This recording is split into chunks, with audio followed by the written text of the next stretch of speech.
மாண்புமிகு பேரவைத் தலைவர் அவர்களே, உழுதுண்டு வாழ்வாரே வாழ்வார், மற்றெல்லாம் தொழுதுண்டு பின் செல்பவர்.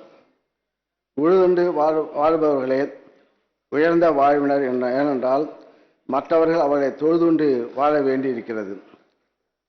மற்ற சமூகங்கள் உழவர்களையும் உழைப்பாளர்களையும் சமூக நிலையில் கடைசி இடத்தில் வைத்திருக்கும் போது நம் தமிழ் சமூகம் உழவர்களை உச்சத்தில் வைத்து உச்சி முகுந்ததையும் உண்டி கொடுத்தோரை உயிர் கொடுத்தோராக போற்றியதையும் நம் தமிழ் இலக்கியங்கள் தெல்லென காட்டுகின்றன.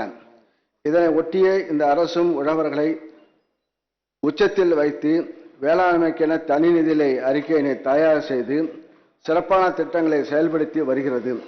உழவர்கள் வாழும் வளம் பெற வேண்டும் என்ற நோக்கோடு செயல்படும் மாண்புமிகு தமிழ்நாடு முதலமைச்சர் அவர்களை வணங்கி இத்துறையின் 2024-25 ஆண்டிற்கான தனி வேளாண் நிதி அறிக்கை இம்மாநிலத்திலே அளிப்பதில் பெருமிதம் கொள்கின்றேன். முதல் முறையாக ஒன்றை உருவாக்குவது கடினம், அதை வளர்ந்திட செய்வது எளிது.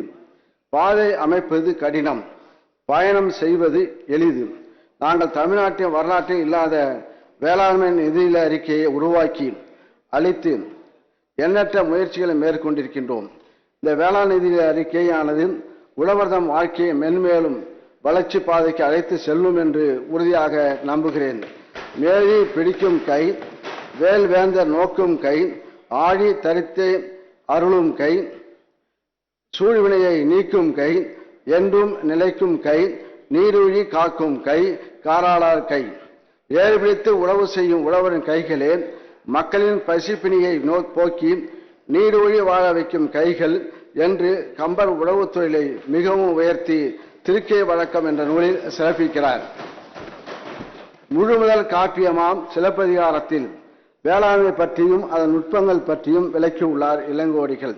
மன்னராட்சியும் மக்கள் பண்பாடு நிலைக்குமாயின் அந்நாடு வேளாண்மை சிறப்புற விளங்க வேண்டும். மன்னனும் மக்களும் உழவர்களை எதிர்நோக்கி வாழ்கிறார்கள் என்பதனை இறப்போர் சுற்றமும் புறப்போர் கொற்றமும் உழவிடை விளைப்போர் சிலப்பதிகாரம் நாடு காண்கதை 150 என்று குறிப்பிடுகிறார். இதைத்தான் அமெரிக்காவில் முதல் அதிபரான ஜார்ஜ் வாஷிங்டன் அவர்களும் மனிதன் ஆற்றக்கூடிய தொழில்களிலேயே மிகவும் நலமிக்கதும் பயனுள்ளதும் உன்னதமான தொழில் வேளாண்மையாகும். Agriculture is the most healthful, most useful and most noble employment of man என்று வழிமொழிகிறார். அல்லும் பகலும் அயராது உழைத்து உலகோரின் அச்சாணியாக திகழும் மேன்மையுடைய வேளாண் பெருங்குடி மக்களை போற்றும் விதமாக வேளாண்மை கடந்து வந்த பாதைகளை மாமண்டலத்தில் பகிர்வதில் மகிழ்ச்சி அடைகின்றேன். நமது வரலாற்று ஆவணங்களில் விலங்குகளை வேட்டையாடுதல், கால்நடைகள் வளர்த்தல் ஆகியவற்றை கற்கால மனிதர்கள் மேற்கொண்டதற்கான தகவலோடு மெய்திரி வகையின் எண்வகை உணவில் செய்தியும் வரையார் என்று தொல்காப்பியர் கூறியதிலிருந்து நெல், புல்லரசி, காடைக்கண்ணி, உளுந்து, அவரை போன்றவற்றை பயிரிட்டுள்ளதற்கான ஆதாரங்கள் ஆய்வாளர்களின் ஆய்வு குறிப்புகளிலிருந்து காண முடிகின்றது.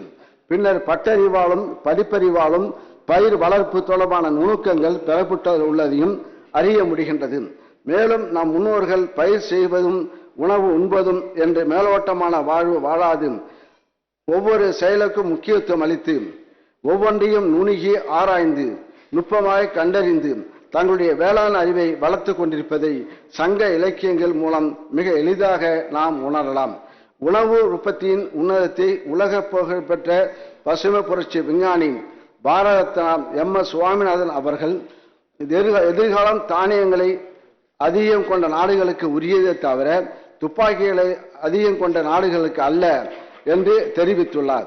வேளாண் பெருங்குடி மக்கள் தங்களை உழைப்பிற்கேற்ற பலன்களை பெற வேண்டும் என்ற நோக்கத்தில் வேளாண்மையை வருமானம் ஈட்டக்கூடிய தொழிலாக மாற்றி உழவர்களின் நலனை பேணிகாக்க நேச கரத்துடன் பல உன்னத திட்டங்களை வழங்கி நடைமுறைப்படுத்தி வருபவர் நமது மாண்புமிகு தமிழ்நாடு முதலமைச்சர் அவர்கள்.